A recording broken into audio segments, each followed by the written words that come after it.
Hey, it's Sue, and today I am adding another addition to my alphabet challenge where I draw a character with every letter of the alphabet, and today is D. So without further ado, let's get right into it. So if you even looked through the thumbnails of my channel, you would know that my favorite character is pretty obviously Donatello. So obviously, with the letter D, I'd have to draw Donnie. So I decided to draw him standing there, looking cool.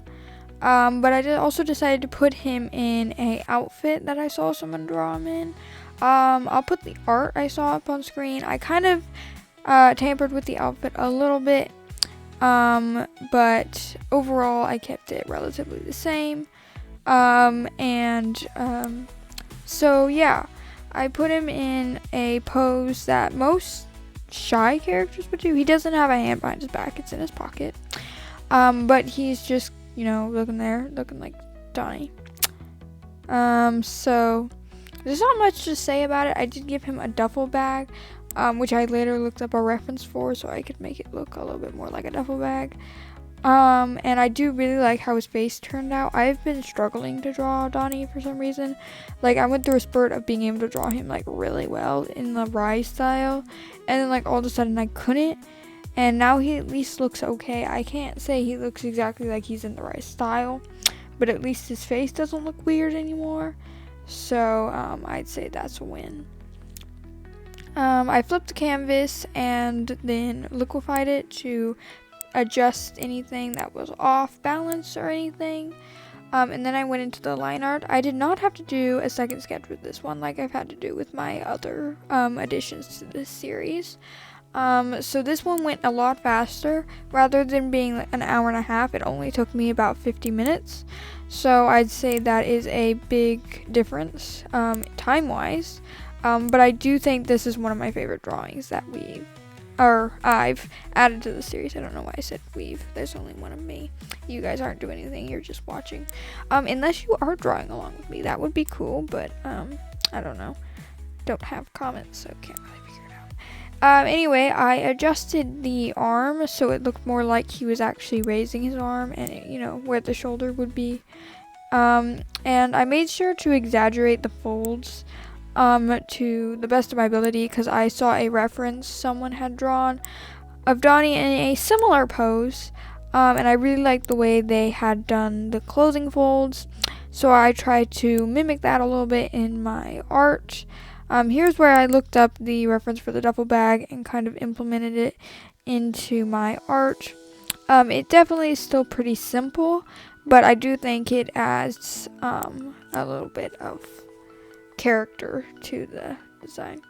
I decided for sure I would draw a more sweater-like thing tucked into jeans.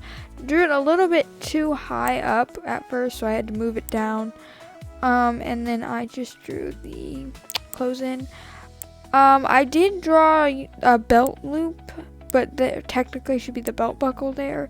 So maybe I should go in and fix that, but I don't know. I struggled with this arm in the pocket of the jacket, because originally before I stuck the duffel bag in, it was supposed to be in the pocket of the pants, but it would not go in there with the jacket in the way. I did experiment with actually putting it in the pocket, but that just looked weird because the duffel bag was there. So I went back to putting it in the coat. I did not want to bring the coat out super far because I really liked the way the arm had turned out, and I wanted to keep it in there. So I had to try and find a balance of getting the coat in there without covering up too much of the arm. And eventually I do think I found a good in between. I added some more clothing folds to the shirt, making sure they would head in the direction of the arm because the shirt is being pulled in that way because it's, his arm is raised. And then I just adjusted the arm even more, pulled it up so that the sleeve was actually, level with the arm. I added some more clothing folds and fixed any ones that looked kind of awkward, and then I moved on to coloring. For the colors, I have my palette pretty much chosen already for Donnie that I've gotten from references, so it was pretty quick, and I just used a variety of grays and blacks to do the clothes, since that was in the reference I was looking at. Then I went into rendering, and I saw another reference. I just recently found a bunch of references of Donnie that I really liked. So using another one of those, I found one where they rendered his mask in a way that made it look kind of satiny or something. I don't know if you can hear my stomach rumbling or not. I'm hungry. When is dinner? It should be soon. So I basically made it look more satiny, or like just a little bit shinier than usual.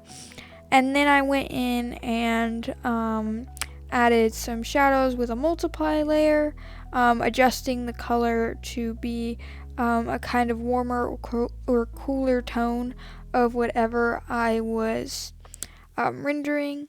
I tried to go warmer for the highlights and cooler for the shadows in this case, but sometimes I did change that depending on what I was rendering.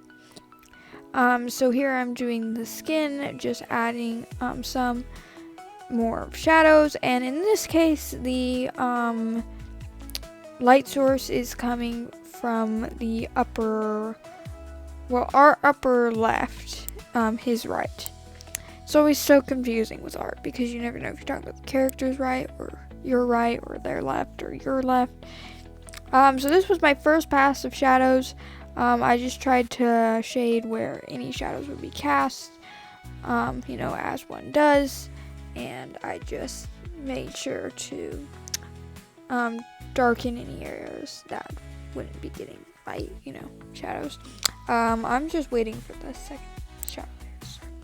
I did often have to raise the opacity all the way back up so that there would be enough contrast between the base color and the shadow color, so it wouldn't the app would actually detect the difference.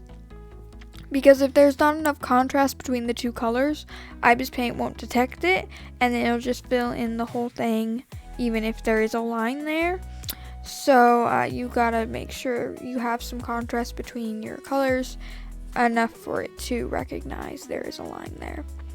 So after this, I was pretty much done. I added a little bit of shading to the goggles though, and then moved on to the second shadow layer, which I also added to a multiply layer, and then I would select the shadow colors and move them further along that way I'd been going originally with them, and I just continued that to add a second pass of shadows to anywhere that needed to be deepened. So under like the duffel bag strap, around the sleeves, under the neck, the hand behind the head needed to be darkened, and I also darkened some of the purple behind on the ribbons behind his mask.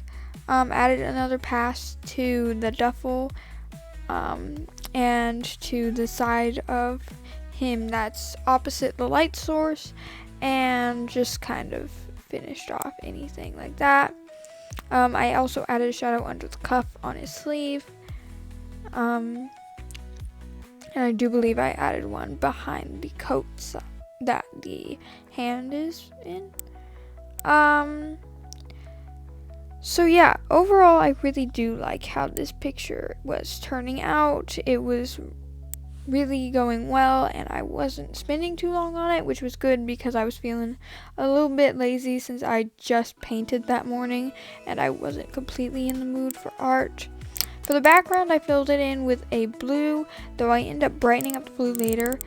And after this, I add some more highlights to the whole thing, and then I do what I usually do, which is save the image as a PNG and adjust the color balance just to make sure, and sometimes I'll even play with the contrast. But this time I hit anime background like I did with the Captain America one in my last video to see if I would like what that looked like, and I really did. And so I'm realizing that I need to start making color palettes for myself using the anime background filter to help me find the colors. because I always tend to like the colors more after they've been put through that filter. So if I can just get like a color palette with like all the colors put through that filter, then maybe I'll start liking my colors more.